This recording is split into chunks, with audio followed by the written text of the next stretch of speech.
Good morning. Thank you for gathering again. I think you know who I am, but I did want to, with your help, update the public as to where the operation and the investigation is at. The first thing I want to say is that it is with sadness that I advise that the number of people who have died in this awful event has now risen to 50. As of last night, we were able to take all of the victims from both of those scenes, and in doing so, we have located a further victim. So that brings the number of those who have died to 50. I also want to say that the number of injured is also 50. 36 of those remain in Christchurch Hospital, where they are being treated with the utmost care and professionalism by medical staff. 2 do remain critical, and we also have 1 child being well looked after at Starship Hospital in Christchurch. In terms of the people that we've spoken about that have been arrested, as you know, the 28-year-old male appeared in court yesterday charged with murder and has been remanded till the 5th of April to appear in the High Court. You will also know that 2 other people were apprehended at a cordon during this operation, and a firearm was seized from them. Now, one of those persons, a woman, has been released without charge. The man in that vehicle has been charged with firearms offences. At this point, we do not believe that they were involved in these attacks.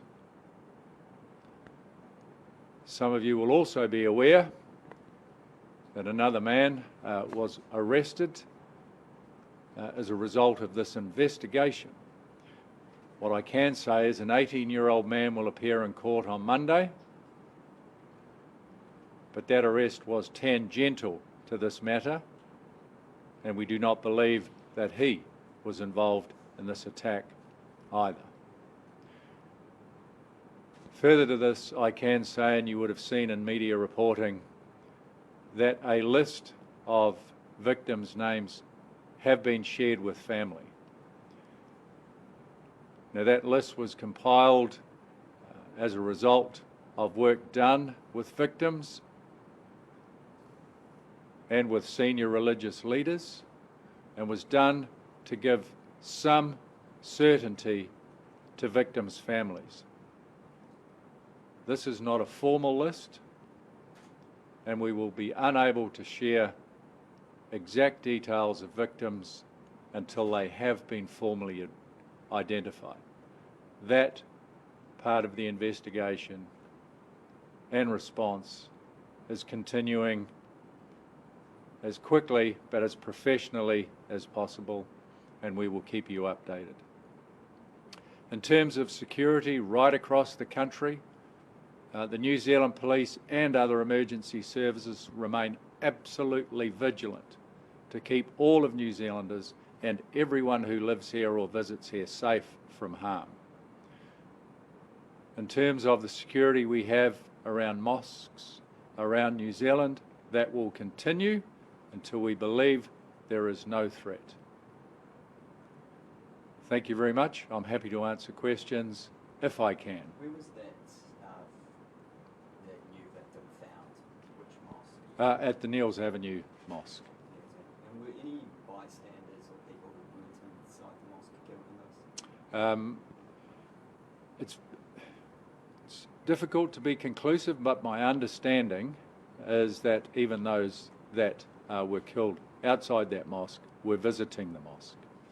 And you said you've retrieved all the bodies. Have those been released to the families yet? No, so that's where the process of what we have to do is determine the cause of death. So we've been working with pathologists and working with coroners and the chief coroner to complete that process. We have to be absolutely clear on cause of death and confirm their identity before that can happen, but we are so aware of the cultural and religious needs.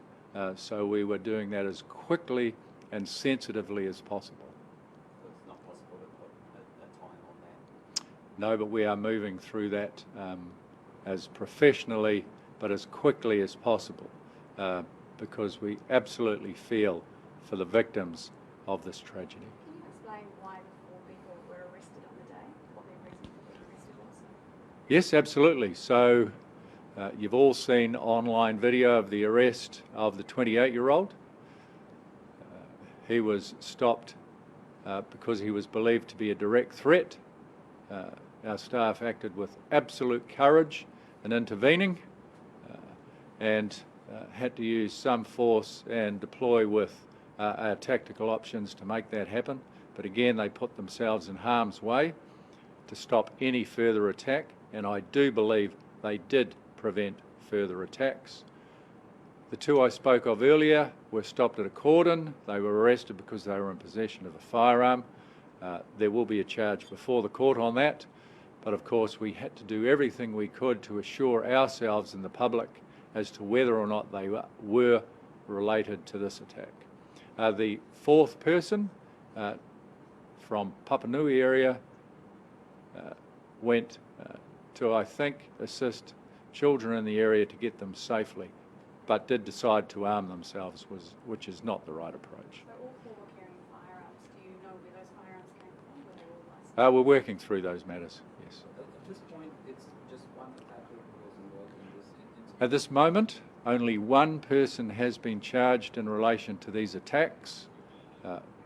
I will not be saying anything conclusive until we are absolutely convinced as to how many people were involved. But we hope to be able to give that advice over the next few days. In terms of that attacker, how did he, do you see more clarity on how he obtained the firearms licence? Was it through a licence he had in Australia, or was it through the process that's available to residents of New Zealand? We're working through the absolute detail on that, but I can tell you that it was a New Zealand Arms Act firearms licence which he obtained in 2017 in New Zealand. And in terms of the modification of the weapon that's been mentioned, did he modify an ACAT MSSA beyond that of ECAT components, or did he turn it into an automatic weapon? Look, we're still working through that, but it's quite obvious that he modified a Category A firearm. What can you tell us about the 2 police officers from Lincoln who made the arrest? Those 2 police officers acted with absolute courage. I'm so proud of what they've done. They've prevented further deaths and again risked their own lives to do so. It's what police officers come to do every day, but at the same time it's my job to make sure that they have the equipment and the safety equipment to keep themselves as safe as possible. How are they doing? Are they still working? What were their They are reasons? overwhelmed and humbled by the feedback that they are getting. If you ask them, they will tell you they were just doing their job. What sort of ranking were they? These I'm not going to officers? go into their identities, but they've been given lots of support. But their identities will be made known at some stage. Was the government's manifesto sent to police prior to the attack? Not to police and not prior to the attack. Was forwarded to us sometime during the day, obviously by some of the recipients, but not at a time prior to the attack. Would police like to see a ban on gunsight semi-automatics? So we're working through that as we speak. We've been working through that for some time. We work with government in this space, and I think you'll be hearing more on that today from the Prime Minister and others.